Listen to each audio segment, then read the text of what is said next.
ناس كتير بيسألونا هي الصلصة الصفيح مش صحية وبتتفاعل مع الأكل، والحقيقة إن الصلصة الصفيح آمنة 100% بس بشرط مهم، إن هي تكون من شركة محترمة ومبطنة من جوه بطبقة فود جارد.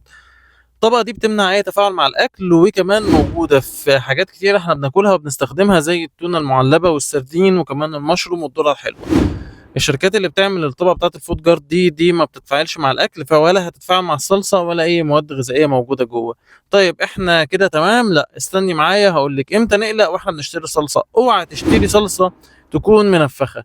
الصلصة اللي تكون منفوخة من فوق ومن تحت دي كده صلصة فاسدة، حتى لو تاريخ إنتاجها لسه جديد إنتاج لشهر. اوعى تشتريها كده، الصلصة دي بايظة ما تنفعش إن أنتِ تستخدميها خالص. كمان ما تستخدميش صلصة لما تفتحيها من جوه وتشوفيها تلاقي ليها ريحة مغيرة أو تلاقي فيها صدى من جوه، كده الصلصة متفاعلة مع صدى من جوه فما تنفعش إن أنت تستخدميها في أكلك. وكمان مش ده إن الصلصة الصفيح كده فيها مشاكل وإن إحنا ما نجيبهاش وإن كده نخلينا في الصلصة الإزاز، لا، أنا عايز أقولك إن الصلصة الإزاز برضو فيها مشاكل هنتكلم فيها في فيديو جاي إن شاء الله.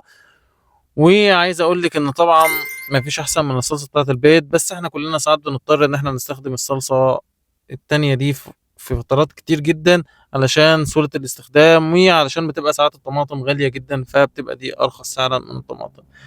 ولو أنتِ خايفة من نوع صلصة معين سيبيه لنا في الكومنتات، وإحنا هنرد عليكِ نقول لِك تستخدميه والّا لأ.